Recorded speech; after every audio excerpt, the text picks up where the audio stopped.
Bienvenidos a Un Café Charladito en Emilia, un podcast en el que cada episodio nos encontraremos con un invitado o invitada para charlar de sus historias, sus placeres y las pasiones que le han sentido a su vida.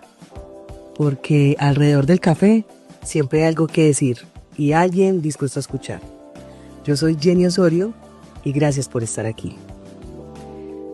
Bueno, doña Estela, me alegra mucho poderla tener acá en nuestro espacio de Un Café Charladito en Emilia. Este es nuestro 5º episodio y de verdad que me siento muy orgullosa de tenerla acá, la admiro mucho.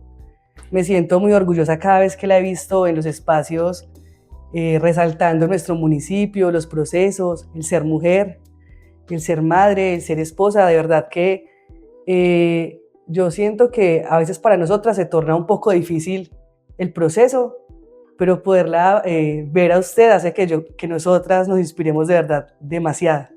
Doña Estela, bienvenida. Usted es licenciada en Ciencias Sociales, especialista en Gerencia de la Educación, pero yo quisiera que hoy charláramos sobre ese poder que tiene la educación para cambiar el mundo. Entonces, empecemos, doña Estela, contándonos un poquito de ¿quién es Estela de los Ríos? A ver, Jenny, muchas gracias por la invitación, gracias por invitarme a hablar de lo que más me apasiona y de la convicción que tengo de la educación. A ver, ¿quién es Luz Estela de los Ríos? Yo nací en Salamina, Caldas, porque allá vivió mi mamá. Mi papá era un contratista de la Federación Nacional de Cafeteros, haciendo escuelitas en los años 60. Allá se conoció con mi mamá, allá se casaron y allá nacimos los primeros 5 hijos. De allá, cuando yo tenía 6 años, iba a cumplir 6 años, nos vinimos para Quinchía, porque mi papá es de Jardín, Antioquia, pero papá la niñez sí estuvo aquí en Quinchía, por los lados de Huizana, por los lados de Miracampos y también en Río Sucio. Entonces la familia estaba por los lados de acá en el Ligo, y ellos aquí estaban todos y le decían a mi papá que él estaba muy lejos de que se viniera, que aquí había forma de trabajar, que aquí estaban los tíos, la mamá, el papá, los hermanos, y nosotros nos vinimos para acá. Acá llegué yo, aquí empecé mi primero de primaria, porque alcancé a hacer preescolar en Salamina, y aquí arrancó yo toda mi vida. Aquí ya empecé a estudiar la primaria. Estudié en Nuestra Señora de los Dolores, soy graduada de Nuestra Señora de los Dolores y me fui a estudiar a la Universidad de Caldas, la licenciatura en Ciencias Sociales. En Nuestra Señora me apasioné por ser maestra. Yo lo hice por convicción. Yo siento que no lo hice porque no sabía qué hacer. No, yo me fui a estudiar para ser maestra porque me inspiró una profesora de Nuestra Señora, Luceli Ladino. Ella me enseñaba ciencias sociales y lo enseñaba de una manera que apasionaba tanto que yo decía, qué dicha yo poderle enseñar el mundo a mis muchachos, a los estudiantes, de esa manera como ella me impactó, y afortunadamente me pude ir a estudiar ciencias sociales. Allá ya me gradué, también estuve en la de Caldas, y tuve la oportunidad de hacer mis prácticas en la zona rural, en Pácora, Caldas, en Las Coles, un colegio rural, liderando proyectos comunitarios, proyectos del colegio, y allí me dio más el amor por la zona rural, por ser maestra, y dije, no me equivoqué en lo que yo quería estar. Ya me gradúo y me vengo otra vez para Quinchía con mi mamá. Y aquí ya Alberto Duque, que era el jefe de núcleo, me dio la oportunidad de trabajar, empezar en Miracampos. Allí estuve un tiempito y en esas don José Molina pasó a ser rector y me vine a esa plaza al Instituto San Andrés. Allí estuve 1 año y medio, pero volví a Miracampos y me nombraron allí profesora en el colegio de Miracampos, y con doña Rosario empecé a ser maestra. Con doña Rosario me dio los primeros pasos. doña Rosario me dijo, váyase para la vereda y ayude a parar el colegio. Haga todo lo que tiene que hacer allá. Yo me acuerdo que yo venía donde doña Rosario y le daba informe y ella siempre me preguntaba, ¿qué decisión tomaría usted? Yo, ay, doña Rosario, pues yo haría esto. Entonces, vaya, hágalo.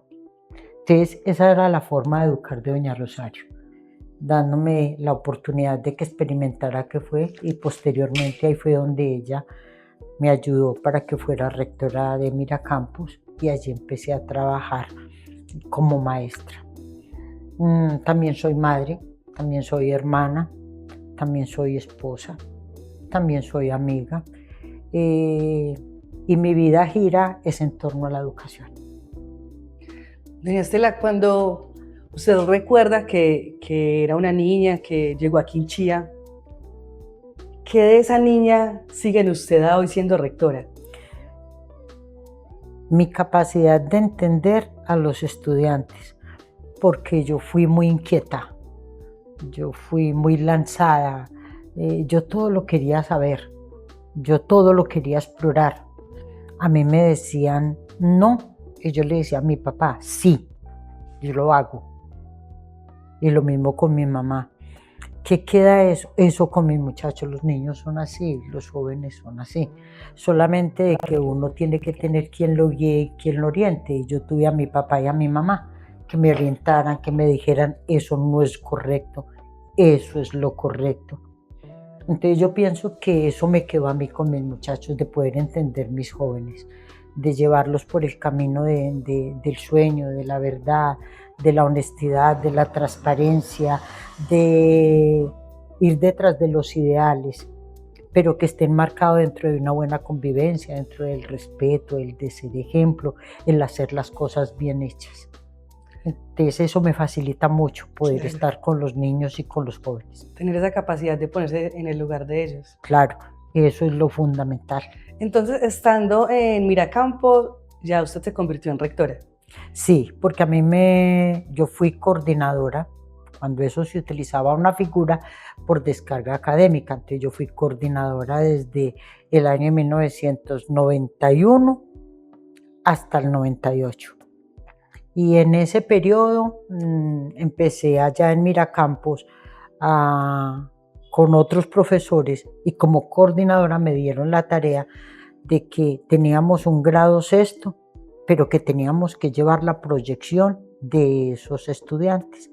Entonces empezamos el sexto, al año entrante ya era séptimo, al año entrante era octavo, y allá lo único que había era una caseta de acción comunal. Cuando ya pasaron a grado séptimo, yo le dije a doña Rosario que qué íbamos a hacer, que ya llevábamos como 30 niños, y ella me dijo, ¿y dónde los va a ubicar?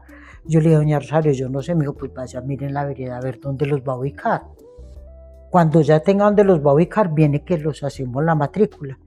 Me tuve que ir para la comunidad y empezar a hablar con la comunidad, y me prestaron el restaurante escolar. Entonces ya tenía un grupo en la caseta y otro en el restaurante. Ya ahí vino doña Rosario, los matricularon, listo. Ya pasaron a octavo. Entonces ya era sexto, séptimo y octavo. Doña Rosario, ¿dónde los voy a ubicar? Estela, yo no sé, es que yo no trabajo allá. Usted es la que está allá. Nunca se me olvida de que fui. Y allá, con unas madres de familia, me prestaron un corredor, donde la familia Cardona. Yo le dije a la señora que me prestara ese corredor, de que yo le ponía unas polisombras y que yo los organizaba para estar con ellos ahí. Y sí, trabajé con un grupo en un corredor en una finca en Miracampos. Ahí empezamos. Entonces ya teníamos la caseta, el restaurante y el corredor. Ya después pasaron los muchachos a noveno y no tenía dónde ubicarlos. Ya Miguel Gómez, que era el de la tienda, yo le dije que me prestara una sala que él tenía. Y él me dijo, Estela, ¿y yo cómo voy a prestarle la sala? Le dije, no, saque las mesas de billar, córralas para allá, y a mí en la mañana me presta el salón de billar, y usted por la tarde saca las mesas, las corre. Él muy lindo me las organizó, las mesas de billar, y ahí estuve con los muchachos, estuve por todo. Y ya empezamos a organizar para hacer banqueos, y don Oscar Aricapa, él empezó por regalarnos un pedazo de tierra. Me dijo, profe, yo le regalo este pedazo para que ayudar cómo vamos a construir un aula. Cuando eso estaba el programa de PNR, que es el Plan de Rehabilitación Nacional, y empecé en ese tiempo que era tan complicado, pero empecé a buscar por libros, cómo escribía Bogotá, cómo escribía la presidencia, y empecé a escribir cartas, y empecé a contar historia de cómo éramos, cómo estábamos, y lo más lindo fue que de un momento a otro nos llegaron las volquetas del PNR y una maquinaria para hacer el banqueo, para empezar a hacer la construcción del colegio. Y con ese mismo programa vino un ingeniero, y ese ingeniero me dijo, sáqueme la carta, yo la llevo para que usted entonces pida las aulas. Y ese ingeniero me ayudó a medir el terreno. Súper. Y me dijo, aquí le caben 3 aulas. Yo le dije, sí. Entonces yo le dije de que yo sacaba pues la carta y él me la llevó hasta Bogotá. Me dijo, yo la entrego allá. Y ahí empecé también a esperar que nos mandaran, y sí, nos mandaron los materiales y nos hicieron las primeras 3 aulas, que son las que tiene ahora Miracampus, que es el colegio de Miracampus. Y empezamos a organizar con los muchachos. Nos tocaba cargar guadua desde Moreta, desde Juan Tapao, de Buenavista, de Huizana, y nos íbamos por las tardes, trabajábamos clases, y yo les decía a ellos, trabajemos clases y después de la 1 nos vamos a traer guadua, porque teníamos que hacer formaletas, teníamos que hacer muros, o sea, para contener, teníamos que hacer el cerramiento. Ese cerramiento lo hicimos todo en guadua y empezamos a sembrarle jardín. Y de ese auroro, que yo creo que ese es el mismo cerco que hay para subir a la cancha, empezamos a hacer todo ese cerramiento. Y el colegio empezó ahí, ya empecé a pedir también aquí a los colegios. Entonces ya Nuestra Señora, me acuerdo que don José me regaló silletería, de las escuelas me regalaron y empecé a llevar sillas para poder tener a los muchachos. Y también empecé a crear el primer restaurante escolar cuando eso no existía, el PAE. Entonces yo le decía a los papás que me prestaran los muchachos para venir los domingos. Y yo venía los domingos con ellos, con 2 o 3, a pedir carne en las carnicerías. Y yo le decía a los carniceros, regálenme un pedacito de carne, que si usted me regala un pedacito de carne, yo les garantizo a ellos la comida de toda la semana. Y sí, a lo último ya me mandaban las estopadas de carne los carniceros de ese tiempo. Me los mandaban en el recorrido. Una vez un carnicero me dijo, no venga por más carne, que yo me encargo de mandársela. Y ya nos mandaba, y ya iba a las tiendas, pedíamos arroz, pedíamos frijol, pedíamos lentejas. Y yo le decía a los papás, ustedes me mandan los plátanos, la yuca. Empezamos a sembrar tomate y cebolla. Y empecé a alimentar todos los muchachos de Miracampus. Ya después llegó el PAE, entonces ya. Pero así empecé con ellos. De esos muchachos que yo tengo, muchos en este momento son profesionales. Por ejemplo, Cristina, mi secretaria, es de esa época que me ayudó a levantar el colegio. Guillermo, el hermano. Henry, el hermano. Liliana Muñoz. Ellos fueron los que me empezaron a ayudar a levantar el colegio de Miracampus. Cuando yo me vine en el 2003, ya había logrado que ya fuera rectora en el 98, porque doña Rosario, cuando ya vio que iban a empezar a construir el colegio, que ya estaban levantando, me dijo, no, yo ya entrego Miracampus, yo no tengo nada que hacer en Miracampus. Y ya empezó ella para que me dejaran a mí de rectora. Y cuando salí en el 2003, ya había logrado la unificación de la escuela con el colegio. Y lo entregué como está hoy, un colegio desde preescolar hasta grado 11. Doña Celeste, o sea, ¿qué la empujaba, qué la motivaba en toda esa lucha para construir ese colegio? A ver, vea. Nosotros éramos 8 hermanos, somos 8 hermanos. Mi papá nunca ha sido un empleado, pero ha sido un hombre que ha trabajado la construcción, la soldadura, que ha tenido un bar. Entonces el sueño de uno poder estudiar era muy difícil. Y nosotros en mi casa nos llevamos de año.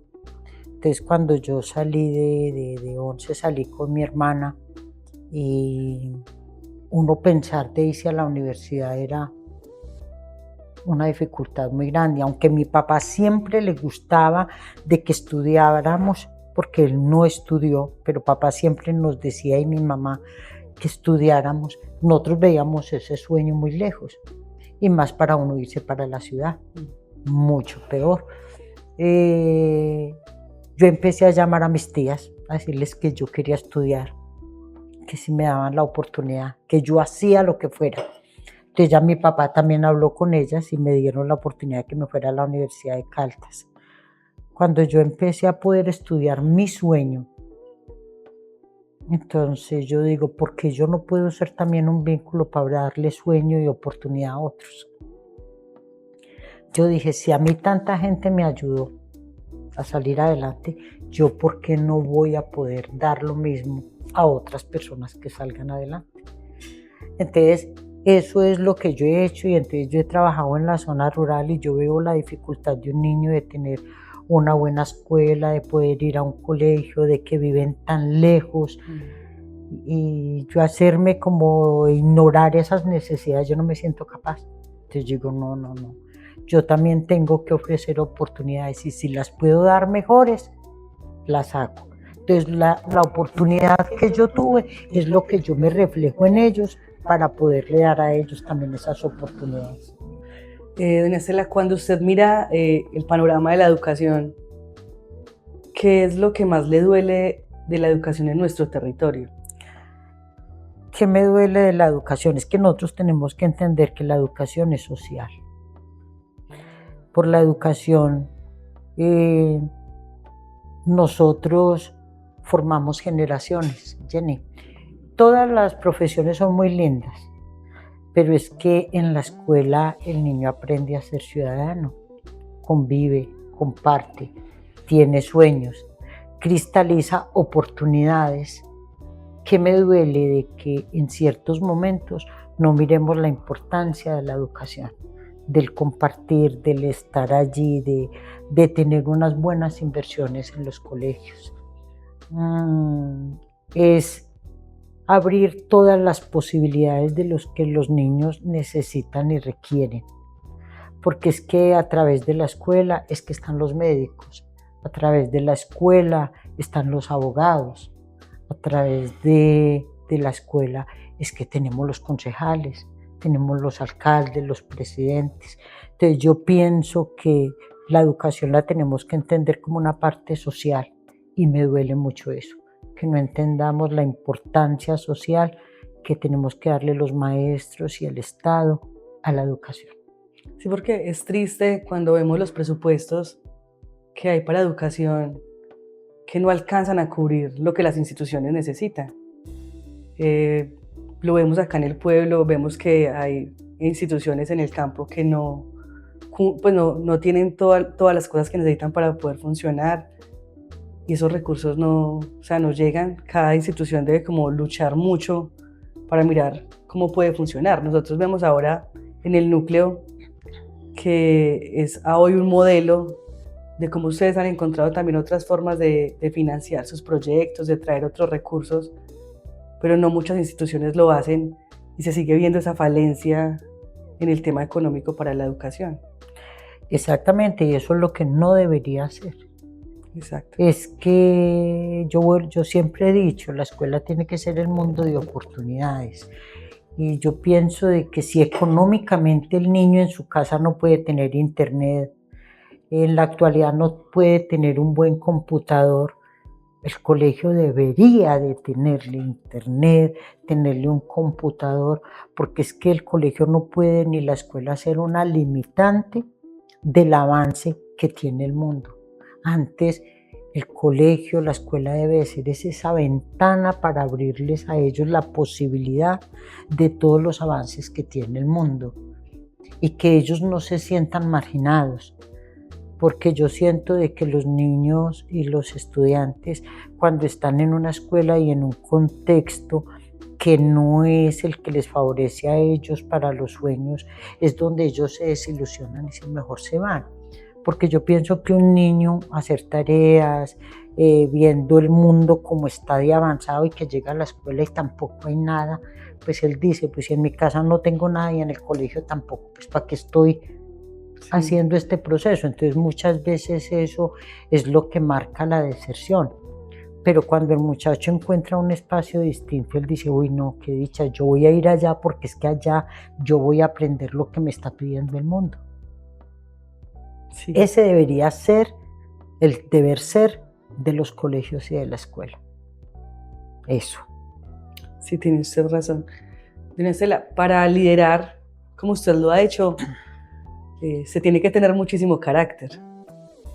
Ese carácter también ha sido forjado en su familia o en el proceso de ir ascendiendo usted como rectora en varias instituciones, se ha dado cuenta de que ese carácter marca la diferencia. A ver, eso se forma en el hogar, porque la primera escuela sí es el hogar, de la formación que a uno le den, pero también eso nace con uno, de la capacidad de uno decir y aprender qué me gusta y qué no me gusta, qué quiero y qué no quiero, hasta dónde puedo llegar y hasta dónde no puedo llegar. Entonces eso es una combinación que uno tiene y el carácter es muy importante, demasiado importante, y uno tener los pies sobre la tierra y saber qué es lo que va a hacer uno y qué es lo que sueña y tiene, eso es fundamental. Es como cuando uno es madre, si uno es blandengue en el hogar, no. Y si uno tiene claro los sueños y hacia dónde quiere llevar la familia, allá la lleva. Entonces uno tiene que tener ese carácter para poder tomar decisiones y más en un gremio en el que estamos de la educación, porque tenemos que trabajar con padres de familia, con estudiantes, con profesores y uno tiene que tener el carácter de asumir riesgos y de pensarlos y de saber muy claro de que si uno va a ser un líder es la capacidad que uno tenga de tomar las mejores opciones. Sí, realmente yo pienso que el carácter puede marcar la diferencia. En todo este proceso, doña Estela, ¿usted alguna vez ha dudado de usted? Como que usted diga, no, esto no lo vamos a lograr. No, nunca me ha dado miedo, porque yo pienso de que, o sea, me preocupa hay veces el yo pensar de que, bueno, ¿cómo lo voy a hacer? ¿Cómo lo voy a cuadrar?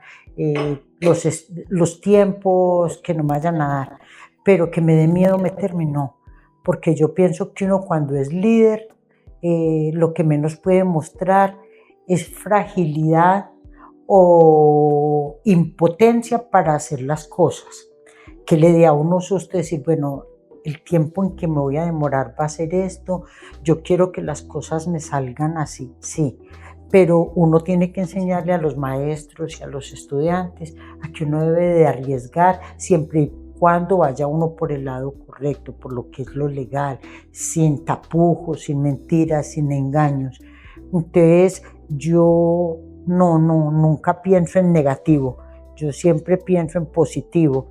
Y me desespera cuando yo oigo un maestro que me dice, no, pues que eso no nos da resultado. Yo le digo, no me diga que no, sí nos va a dar, espera y verá. ¿Por qué? Porque yo pienso que lo primero que uno tiene que hacer es pedirle a la vida que uno sí va a ser capaz de hacer las cosas y que uno es capaz de hacerlas. Y decirle a la vida, es que yo estoy esperando esto.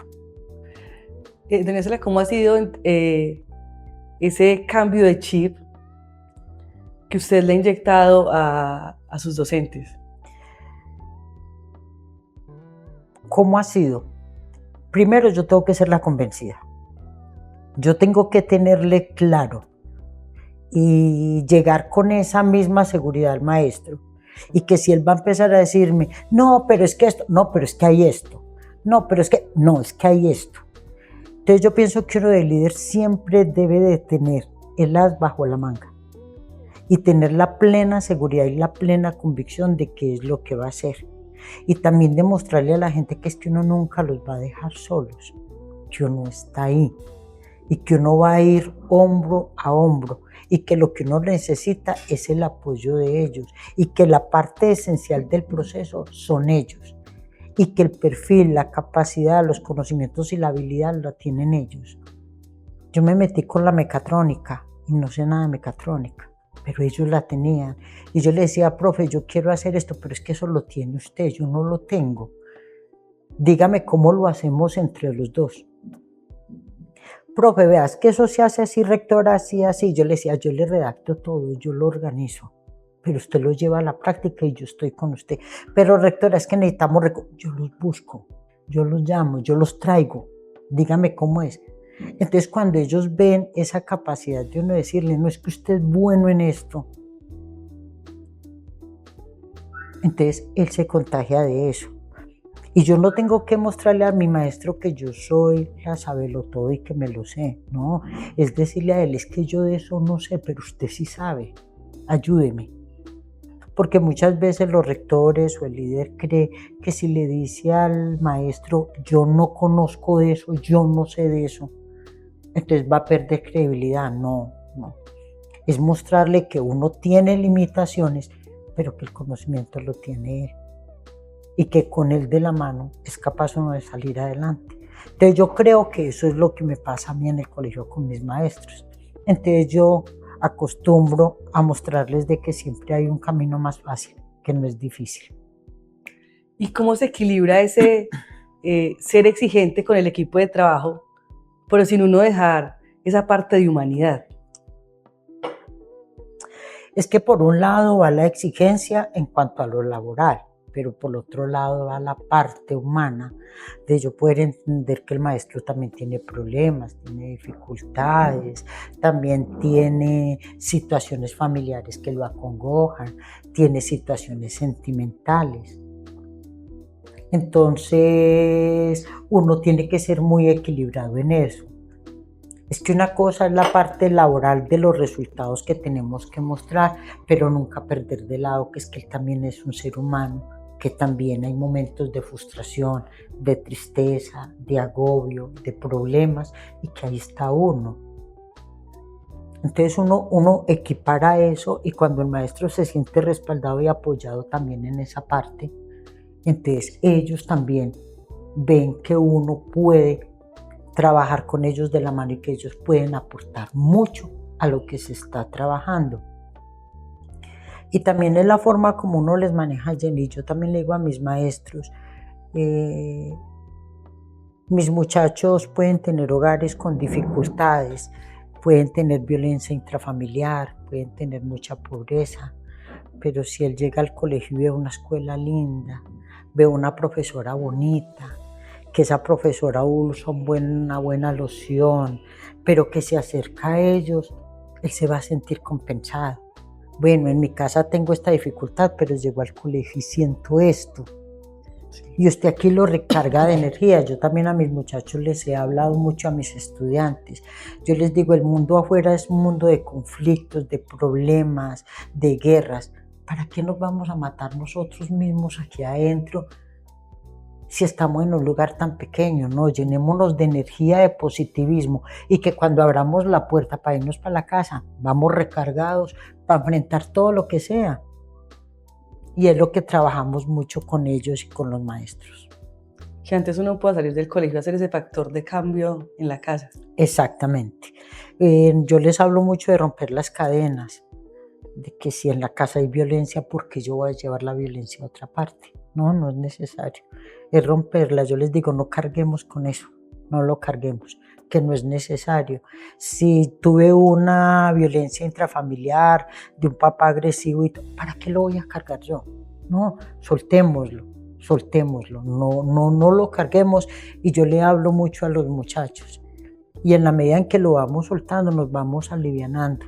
También les digo, si en mi casa hay dificultades, ¿para qué voy a renegar de las dificultades? No, busquemos cómo las superamos, cómo lo hacemos para no seguir cargando con lo mismo. Es la parte humana que también tenemos que darle a la educación y a los maestros.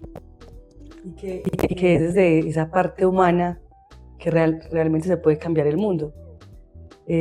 ¿Cómo percibe usted, doña Estela, que ustedes pueden cambiar el mundo desde una institución con enfoque rural? A ver, ¿cómo lo siento yo? Primero, cuando el muchacho tiene el deseo del conocimiento, él lo busca en el libro, lo busca en el internet, lo busca por cualquier parte. Cuando él está en el colegio y busca la parte humana y encuentra la parte humana, él quiere estar dentro del colegio. Y él empieza a tomar esa capacidad de desafíos. Y nosotros tenemos que tener una educación muy contextualizada en nuestro entorno. Es que Quinchía es rural. Y tarde que temprano nosotros nos vamos a estudiar y tarde que temprano aquí volvemos. Sí. Aquí volvemos porque la raíz llama, el territorio llama, las experiencias vividas llaman. Y cuando uno siente la posibilidad de que puede venir a empezar a transformar y a mejorar lo que de pronto uno no pudo hacer cuando era un niño, ahora que sea un profesional o que está estudiando, venga, ofrezcamos mejores alternativas, mejores procesos, traigamos la enseñanza, traigamos el aprendizaje a nuestro contexto. Es mostrarle a la gente que es que el campo es la vida, la tierra es la vida. El mirar cómo hacemos una buena productividad es lo que transforma, es lo que cambia. Yo muchas veces a los muchachos les digo, vea, la tierra es tanta vida que si usted echa una semilla ella germina. Salga ya a la calle y échela al pavimento y no da. Entonces miremos esto, cómo lo podemos hacer de que nos beneficie a nosotros, beneficie a otros y vamos a transformar todo un entorno que es lo que hay. Me da mucha tristeza ver el campo abandonado, me da mucha tristeza ver los padres angustiados porque la economía no da. Y yo creo que a eso es que nosotros llegamos a facilitarle de pronto en educación un poquitico, porque al trabajar con los muchachos los procesos de automatización en el campo, de mostrarles tareas fáciles de hacer en su finca, pero que también en la industria, pero que también en el medio productivo, esos son ventanas y posibilidades que se hacen. De hecho, esta semana nosotros teníamos unos muchachos que vinieron de Medellín y ellos decían de que a ellos les había llamado mucho la atención de cómo nosotros trabajábamos la parte de la tecnología en lo agropecuario, porque era volver a rescatar las raíces del amor por el entorno donde se vive y por la tierra.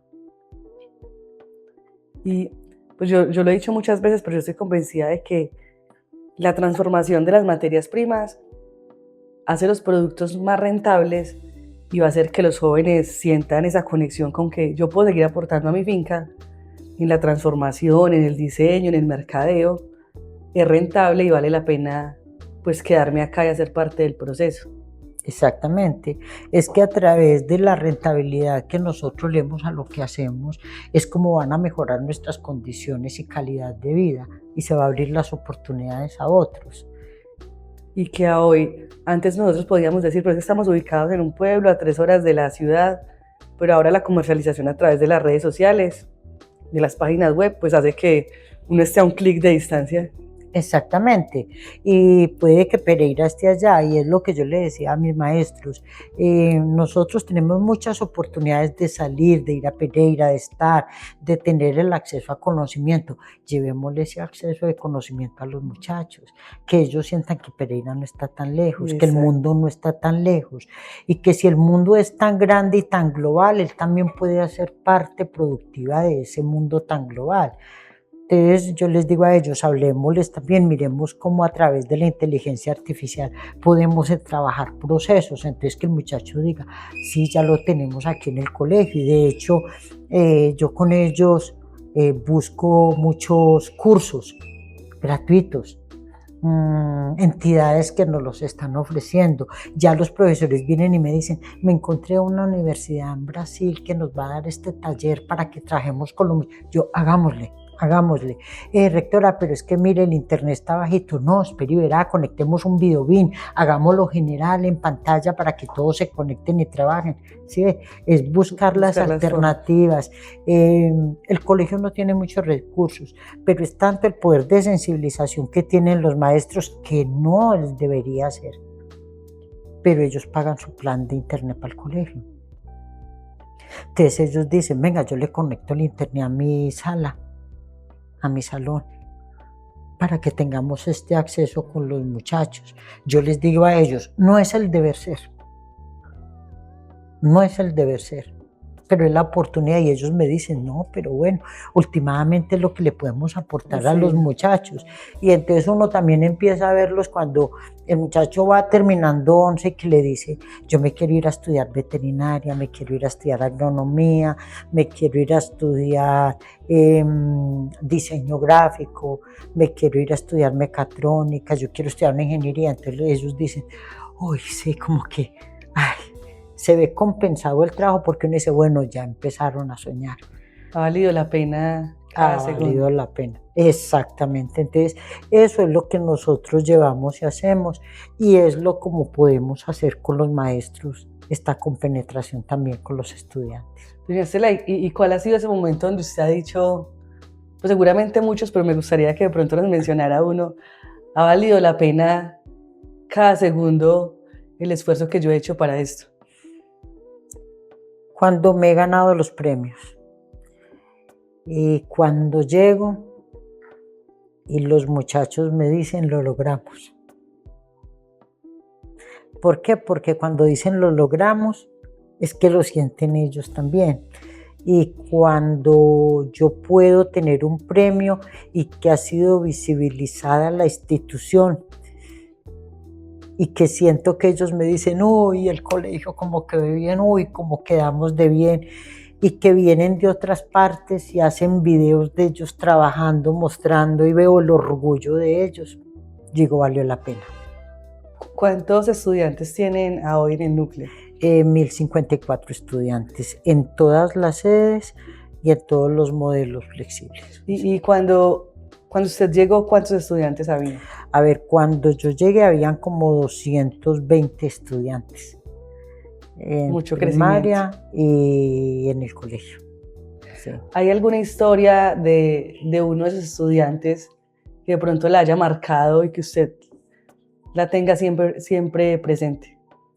En el núcleo, sí, claro, muchachos de que son profesionales, de que cuando llegamos con ellos empezamos un proceso de trabajo y que nos diga, uy, profe, yo no pensaba, yo no sabía, yo no le encontraba sentido a lo que iba a hacer, y ahora vengo a decirle, ya casi me gradúo de la universidad. Tenemos muchos ejemplos, porque también hay que decirle, los muchachos del núcleo escolar rural, la mayoría son estudiantes ISBEN 1, 0, 2. Y muchos padres de familia no son empleados, son campesinos que trabajan en las cafeterías, que trabajan en las fincas, que trabajan en la aguacatera, muchos de ellos. Y poder ver que estos muchachos sí le encuentran la forma de poderse ir a estudiar, de ganarse en becas, yo les digo, ustedes son indígenas, miren por ese lado cómo se meten, miren cómo siendo desplazados ustedes no se sienten unos mártires por ser desplazados, pero sí miran ese medio que tienen para ustedes irse a estudiar con una beca. Yo les digo, utilicemos a bien lo que la vida nos dio. Sí. ¿Por qué? Porque yo también fui desplazada de aquí. Yo me tuve que ir en el 2003 y yo siempre les dije a mis muchachos, no, que no nos marque el hecho de que nos tuvimos que ir de Quinchía. No nos sintamos desconocidos en otra parte, no. Hagamos, estudiemos, trabajemos, salgamos adelante y ya. Y que esa experiencia vivida nos sirva. siempre sacando lo mejor de cada Exactamente, situación. por algo pasaron las cosas, por algo se dieron las cosas. Y si mi Diosito pues así lo mandó porque soy de fe, que me ayude también a sortearla de la mejor manera y ya. Entonces también hablo mucho con los estudiantes eso. Doña Estela, ¿qué ha sido lo más difícil de ser mujer y ser líder? ¿Usted de pronto en algún momento ha sentido como ese estigma de, pero es mujer? O digamos que ya con el mundo, con la mente mucho más abierta, no lo ha sentido. Al principio sí, claro. Es que cuando yo empecé en el 89, 90, todavía era muy marcado el machismo. Y yo me acuerdo que cuando yo llegué a Miracampos, si habían padres que eran campesinos y me decían, ay, usted me va a perdonar, pero usted si es de mujer, si es capaz de ayudarnos a levantar esto. Claro, el papá lo veía como algo duro porque él veía que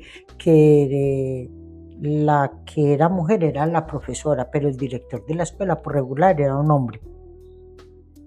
Sí. Era un hombre. Sí, sí. Entonces ellos me decían, pero es que usted como que va a ser la directora, es que nosotros aquí en Miracampo nunca hemos tenido un director, una directora. Yo les decía, no, pero venga, que es lo mismo que vamos a trabajar. Y poco a poco me fui metiendo y tampoco me he dejado marcar por el hecho de que sea mujer y que me vayan a impedir las cosas, empezando que ni en mi casa. No porque también tuve eso, mi papá nunca decir de que para los muchachos esto y para las muchachas esto, no. Mi papá siempre fue como muy ecuánime en ese sentido y que si mis hermanos eran capaces de hacer esto, él decía, ustedes también son capaces, súbanse, vayan, hágale. Entonces como que eso también se lo meten a uno de que no quererlo limitar, sino de que uno también era capaz de tener la posibilidad. Y cuando nos fuimos a ir a estudiar, mi papá también decía lo mismo y mi mamá. No, es que ustedes son mujeres berracas y echadas para adelante. Ustedes también son capaces, váyanse, hágale. Y de hecho, a las que nomás nos impulsaron para irnos a estudiar fue a las dos mujeres mayores. ¿Y qué estudió su otra hermana? Mi otra hermana es enfermera, en Manizales también. Y de hecho Omar era mi hermano mayor, ya después estaba Juan Carlos y Marta estaba también. Y mi papá y mi mamá dijo, no, vayan ustedes, arranquen ustedes. Ustedes son las que son capaces, hágale. Y los muchachos se fueron quedando y después se fueron ellos. Pero mi papá siempre primero nos tiró a nosotros. Entonces, cuando uno siente que en la casa también le dicen y no le ven el problema porque no sea mujer, uno dice, no, esto es pan comido. Sí, es fundamental esa educación desde la casa. Desde la casa, el creer que uno como mujer también es capaz. Sí, porque igual, o sea, aún se ve el machismo lastimosamente, aún uno ve papás que son como muy sometedores en algunas circunstancias, pero me alegra escuchar cuando no lo son. Y más, digamos, hablando de generaciones atrás, que habían papás muy machistas, como lo decíamos antes. Exactamente, y uno todavía ve de que hay muchas posibilidades para que el muchacho se vaya a estudiar, a trabajar a la ciudad y la muchachita la van dejando. Pero en mi casa fue lo contrario. Primero nos abrieron las puertas a nosotros. ¿Sí ve? Que a los otros, entonces eso también da muchos elementos de confianza, claro, de saber, y aunque mi papá siempre y mi mamá nos recalcaban, no vayan a defraudar la confianza jamás se defrauda, jamás. Entonces siempre eran muy claros en eso, entonces uno decía, uy no, yo cómo voy a fallar si me dejaron venir. Claro, ustedes allá en el núcleo hacen escuelas de padres donde se intenta inyectar esa mentalidad a las familias. Claro, hacemos escuela de padres, tenemos la psicoorientadora, la docente de apoyo, trabajamos con ellos en este momento en las reuniones de padres de familia, aunque en este momento la mayor preocupación es trabajar sobre el ciberacoso, porque a pesar de esto es difícil, el ciberacoso, el trabajar con las niñas y con los padres sobre el autocuidado. el autocuidado, pero sí también le trabajamos a los padres de familia la confianza que se debe tener en las hijas mujeres, en los hijos hombres, en las posibilidades que ellos también deben ayudar a darle a ellos, y que no porque los muchachos estén en el núcleo y estén en una zona rural y trabajen en la granja, ellos los va a limitar para salir adelante. Doña Estela, hablando bueno, del ciberacoso, de que ahora la tecnología, pues eso, marca la parada, ¿usted cómo percibe la inteligencia artificial respecto a la educación? A ver, yo pienso de que cuando hay la tecnología, hay que mirarle el lado bueno a la tecnología, pero también como institución educativa no dejarnos absorber tampoco el proceso del trabajo de la tecnología, y es orientar al estudiante. Y también eso lo trabajamos nosotros desde las competencias ciudadanas, también lo trabajamos desde el área del lenguaje, es de que uno como ser humano no puede perder la autenticidad, y de que por el hecho de que se tenga tanto conocimiento de la tecnología, se aproveche la inteligencia artificial para lo que corresponde, para consultar, para averiguar, pero sin dejar de lado la mentalidad crítica que uno debe tener como ciudadano. Y eso lo trabajamos mucho en el área del lenguaje. Es que, digamos que yo estudié en la universidad como en esa transición donde aún era muy difícil uno tener internet. Yo recuerdo que yo tenía que salir a un café internet para hacer los trabajos. Claro. Y uno valoraba al máximo esa hora para poder obtener la mayor información. Pero hoy es otro cuento, o sea, hoy es la facilidad de que el internet está ahí, toda la información está ahí, y a veces yo siento que se pierde la capacidad de redacción, de usted escribir un texto propio, porque todo el tiempo ya tenemos la facilidad de preguntárselo a internet cómo va a quedar mejor. En el colegio nosotros no hemos dejado de lado el proyecto del plan lector. Nosotros sentimos que no lo podemos dejar, de que el muchacho vaya, tenga el libro, trabaje el libro, lea el libro, y los profes todavía aún lo utilizan mucho y lo trabajamos, porque decimos no lo ciñamos a que todo tiene que ser en un computador, que lo va a tener sí, pero que también él sienta la posibilidad de que un libro también tiene muchas cosas, y que ellos empiecen a aportar desde ahí a los procesos de trabajo. Y yo también le digo a los profes, ustedes tienen que ser muy avispados, uno tiene que ser muy avispado de saber qué es lo que está copiando y pegando, y así parezca absurdo, hay que pedirle a ellos la redacción, el hacer, el diga con sus palabras, el retomar eso, porque deportivamente sí podríamos decir, pues traiga el texto y ya, pero no, es no dejar de lado de que seguimos siendo seres humanos, no somos máquinas. Además, la conexión que genera el usted abrir un libro, el olor de los libros, el pasar las páginas, el irse imaginando las historias que está leyendo. Exactamente, eso es también la parte de creatividad que uno tiene que desarrollar en el estudiante. Qué bueno. Doña Estela, ¿qué significó para usted el premio CAFAM a la mujer?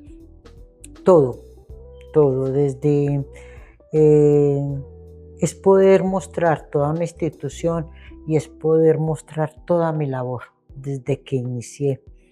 Y también me sensibilizó demasiado, porque los que me lanzaron, los que decidieron mostrar mi labor, fue los maestros. Fue una iniciativa de ellos.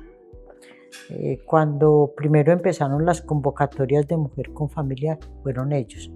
Ellos fueron los que me dijeron, rectora, nosotros la vamos a postular al premio Confamiliar. Yo les dije, no, eso tiene que ser una persona que haya hecho mucho. Me acuerdo que una profesora me dijo, ¿y usted cree que ha hecho poquito? Eso le iba a decir. Me dijo, ¿usted cree que ha hecho poquito? Y yo le dije, no, pues es mi trabajo, es lo normal para lo que uno trabaja.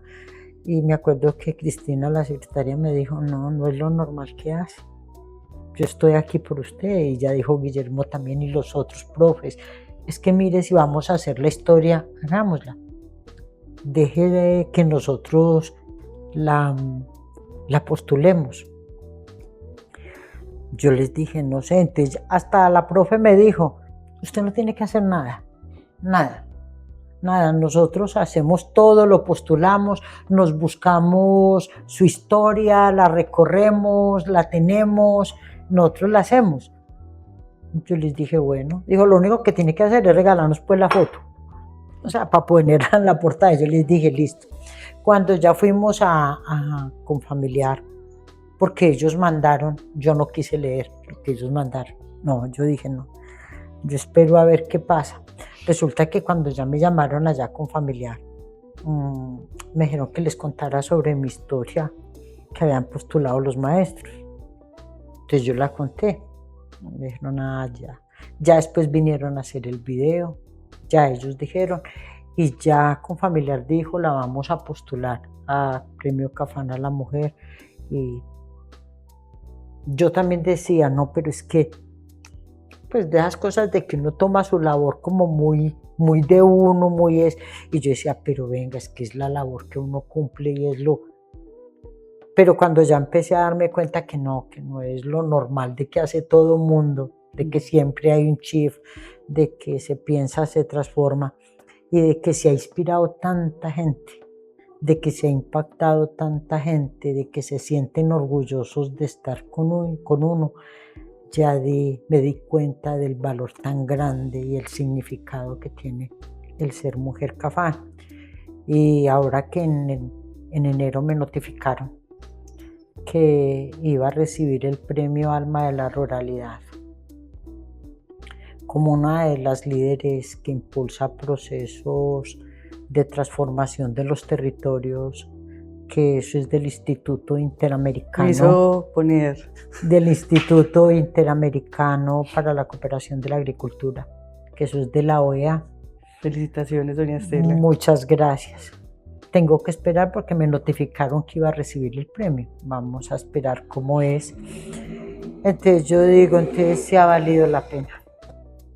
Por mis muchachos, por los presentes, por los pasados, por los futuros, porque en esta trayectoria también están mis muchachos pasados de Miracampos, también están los que han pasado conmigo en el núcleo escolar desde que yo llegué y también por los que vienen. ¿Qué mensaje le podemos dejar a todas esas mujeres que la ven a usted como un ejemplo, que la vemos como un ejemplo? ¿Qué les puedo decir? Trabajemos con amor. Las mujeres somos vida. Las mujeres somos transparencia. Las mujeres somos equilibrio. Las mujeres somos proyección. Y en la forma en que nosotros nos proyectemos como mujeres, eso lo proyectamos con nuestros hermanos, con nuestros hijos, con nuestros estudiantes. Nosotros como mujeres tenemos la capacidad de sentirla,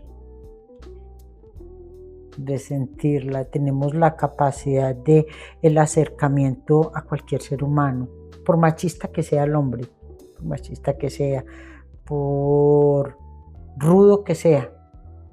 Siempre como mujeres tenemos ese don de la capacidad de acercamiento. Yo he tenido padres de familia muy machistas y me les pude acercar en ciertos momentos para sacar adelante muchachas a estudiar en Miracampos. Muchas niñas que no las mandaban a la escuela y yo sé que yo iba a las casas de ella y le decía al papá, deme la oportunidad de yo llevarla a estudiar. Entonces el papá va a decirme, no, ella se me daña. Yo decía, yo le demuestro que no se daña. No se va a dañar, ella antes usted le va a dar las herramientas. Y hubo padres de familia que confiaron en mí, de Batero, de Buenavista, de Juan Tapao, de Huizana.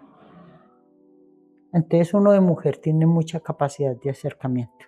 Y con el ejemplo de que uno de mujer tenga ese espejo y reflejo para las demás niñas que vienen atrás. Y si pudiéramos decirle algo a los estudiantes que nos ven y a los docentes, ¿qué sería ese mensaje? Que ellos son mi motor, que mis maestros son mi soporte, mi guía, que ellos son en los que yo me lleno de fuerza todos los días para poder continuar en la labor. y que mis estudiantes son el motor de que todos los días piense en qué hago para darles unas mejores oportunidades a ellos. Porque yo no sé qué pasa en mi cerebro, pero yo todos los días pienso en el colegio, yo qué les hago, yo qué les doy, yo qué les hago, yo qué les doy, yo qué les traigo, yo cómo me les meto, yo cómo les innovo, yo a quién pongo, yo qué organizo en el colegio. Yo tengo esa capacidad de siempre pensar en ellos y ellos son mi motor. Y que el resultado de todo lo que hemos hecho es de ellos y es por ellos. Si un día todo lo que usted ha construido desapareciera, pero usted pudiera rescatar una enseñanza que ha dejado en los estudiantes, ¿cuál sería? La capacidad y el derecho a soñar y a creer en ellos mismos. Yo voy a leerle, doña Estela, unas frases y me gustaría que usted me dijera qué piensa de ellas. La educación no cambia notas, cambia destinos. Cierto. Sí, las notas es lo de menos. Se hace porque es lo que está en el paradigma de la gente, de creer que la educación es una nota y que si no hay una nota es que no sabe nada, no, pero sí cambia los destinos de las personas. Un niño que cree en sí mismo ya empezó a transformar su historia. Claro, claro. Cuando él tiene confianza, tiene la autoestima, él está empezando a labrar la historia de él y de muchos más, no solamente de él. Educar es un acto de amor, pero también es un acto de valentía. Sí, hay que tener convicción. Es saber de que uno está, es para dar, para transformar, no por escampadero. La persona que piense que ir a un aula es porque no encontró otro trabajo, está perdido, porque es que la convicción de enseñar es lo que lo lleva a uno a ser sensible, es poder saber de que el otro necesita de uno para poder transformar. Y si él llegó por azar a la educación, entonces que sienta que esa es la convicción de que por algo va a estar ahí y que va a empezar a transformar la sociedad. Doña Estela, nos decía usted al principio que una profesora que la inspiró. ¿Usted desde ese momento tuvo esa convicción de que la educación era un camino para cambiar el mundo? Claro, claro que sí, porque yo veía de que ella cambió mi mundo. Ella lo cambió y yo dije, si ella me cambió mi mundo, mi perspectiva de poder proyectarme en un futuro, entonces yo como maestra, ¿cuántos mundos puedo transformar? Cuando yo estoy dando una clase, yo tengo sentado 20 niños, son 20 mundos. ¿En algún momento se ha detenido a pensar cuántas vidas ha cambiado? Sí, sí. Y eso me llena de sensibilidad. Porque allí en el núcleo, a pesar de que apenas llevo con ellos 12 años, sí siento ellos cómo han venido al colegio a abrazarme. Exalumnos que han venido a abrazarme, a darme las gracias, y lo mismo los de Miracampos. Me los encuentro y todavía me abrazan, me recuerdan. Entonces sí me lleno de una infinita sensibilidad y le doy gracias a Dios. Y digo, no me equivoqué, era lo que quería y pude hacer. Pues qué bueno cuando uno ha generado ese impacto en tantas vidas. ¿Qué se viene ahorita, doña Estela, para usted y para la institución Núcleo Escolar Rural? A ver, para mí, ¿qué viene? El seguir pensando diario cómo la mejoro, cómo la hago, cómo dejo toda una capacidad instalada, porque en cualquier momento ya me va a llegar el tiempo de irme. Y yo quiero dejar una institución organizada y que tenga un horizonte claro, de que tenga maestros, coordinadores que quieran seguir haciendo la misma tarea, porque encuentro que hay gente que quiere seguir soñando en cómo tenemos el núcleo ahora y llevarlo mucho mejor, porque hay unas mentes muy brillantes, unas capacidades y una sensibilidad muy grande. Y yo sé que toda esta capacidad que estamos dejando de proyectar el núcleo escolar rural, sé que hay quien continúe con la tarea y hay madera fuerte ahí para seguir adelante con los muchachos, porque tenemos mucha gente de mucha capacidad humana. Aparte del conocimiento, la capacidad humana. ¿Ha pensado, doña Estela, después de que usted ya no sea rectora en el núcleo, que sigue? En mí. Sí, en usted y obviamente me imagino que usted quisiera que llegue una persona con su misma pujanza a la institución. Claro, sí.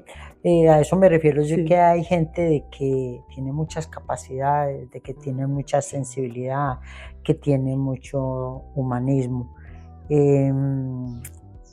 Y para mí, irme tranquila, porque creo de que le cumplí a Quinchí, porque creo que le aporté, de que si como ser humano he tenido errores, he cometido fallas, con todo esto que estoy viviendo de premios, de reconocimientos, también sé que he hecho cosas muy buenas y que le he aportado al municipio, y que esa es mi manifestación de gratitud por Quinchía, porque aquí estudié mi primaria, mi secundaria, mi hice profesional, tuve mis hijos, estoy haciendo mi vida y que pueda morir aquí tranquila, en mi pueblo. No, de verdad que lo que usted ha hecho es un hito para nuestro municipio, ha hecho que una institución crezca mucho, que nos enorgullezca. De verdad que, pues para mí ha hecho muchísimo. Ahora vamos a llegar a nuestra sección final que se llama ¿Qué prefieres? Entonces yo le doy dos opciones y usted elige una. Bueno. ¿Caer bien o formar bien? Formar bien. ¿Ser querida o ser necesaria? Ser querida. ¿Resultados o procesos? Procesos. ¿Hablar claro o caer bien?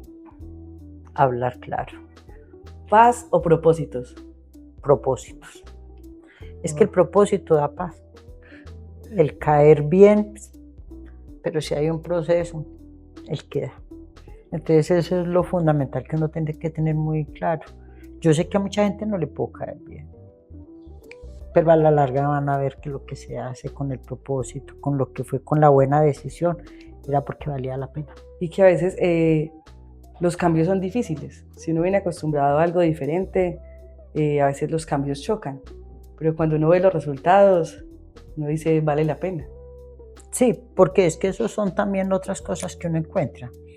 Cuando yo llegué al núcleo, claro, hubo roces, pero también yo fui muy claro cuando yo llegué con el primer día con ellos, de qué era lo que queríamos hacer, qué queríamos transformar, qué quería cambiar, qué quería proyectar del núcleo.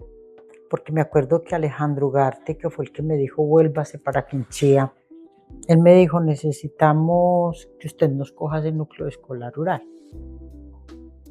Y yo empecé a mirar cómo estaba el núcleo sin dejar de desconocer que los que venían atrás habían hecho cosas muy interesantes, muy buenas, tenían los cimientos también, pero que para la época ya era necesario transformar el colegio, que no podíamos dejarlo en un proceso de estancamiento, sino que había que llevarlo al más. A otro nivel. A otro nivel, a mejorar los procesos. Y yo fui muy clara con los profes. Y yo les dije que desde el principio hablé con ellos, yo les dije, díganme si puedo contar o no. Y les hice todo un esbozo de decirles qué es un colegio, qué es lo que uno pretende, qué es lo que quiere, qué es lo uno que sueña, cuál es la misión que debe cumplir una escuela en la sociedad. Y yo les dije, y si quieren estar conmigo, marquémoslo así, hagámoslo. Pero tenemos que trasnochar, tenemos que dar mucho más tiempo del que es. No es limitarnos a tener una clase y hasta luego y me voy. Es saber de que si yo voy a estar con un estudiante 50 minutos, tengo que multiplicarlos por 100. para dar conocimiento, pero también para sensibilizar, también para enseñar a soñar, también para despertar en ellos toda la creatividad, descubrir las habilidades y las destrezas. Entonces yo les decía antes, cuando uno trabaja 50 minutos con un estudiante son 100, el papel que debe cumplir el maestro. Y afortunadamente ellos así lo asumieron conmigo y así nos fuimos yendo. Doña Estela, ¿cuál es el propósito que rige su vida? El servirle a los estudiantes, el servirle a la educación. De que la gente diga, la educación vale la pena. Porque si soy maestra, ese es mi propósito. De que la gente siempre diga, estudiar vale la pena. Educar vale la pena. El tener un país con una educación es lo que realmente nos transforma y nos cambia. Ese es mi propósito. Doña Estela, pues qué bueno charlar con usted. Yo se lo he manifestado en múltiples ocasiones. Yo me siento muy orgullosa de todo lo que usted ha hecho, Gracias. de cómo ha dejado en alto el nombre de nuestro municipio. De verdad que yo soy una convencida de que la educación es la posibilidad de que nos transformemos, y usted en su rol como rectora se encarga cada día de corroborarlo con sus estudiantes, con sus profes. Pues resalto muchísimo la labor de la institución. Les deseo lo mejor, que sigan creciendo, que la educación en nuestro municipio pues sea como un escalón fundamental, no solamente por parte de las instituciones, sino también por parte de las administraciones. Y bueno, usted sabe que cuenta conmigo. Muchas gracias. Muchas gracias por habernos acompañado en este 5º episodio. No, muchas gracias a ustedes. Y sí, es seguir construyendo país, es seguir construyendo municipio. Yo adoro a Quinchía, lo amo, porque me ha dado todo. Quinchía me ha dado todo. He podido desarrollar mi labor, he podido sentir que soy una gran profesional, porque Quinchía me lo ha hecho sentir así. Y yo espero seguir contribuyéndole a Quinchía enormemente y poder dejar en alto la educación de Quinchía y nuestra población. Quinchía vale la pena y vale la pena trabajar por los jóvenes, vale trabajar por los viejos, vale la pena trabajar por los padres de familia, de que ellos sientan que en su pueblo sus hijos también tienen oportunidades, sí, y que el colegio es uno de esos vínculos que les está dando oportunidades a sus hijos. Entonces vale la pena. Muchas gracias por la invitación, gracias por la sensibilidad, gracias por permitirme repasar mi vida y tener tantos recuentos de mis cosas. Muchas gracias, Jenny. No, se lo doy un abracito. Un abracito. Muchas gracias.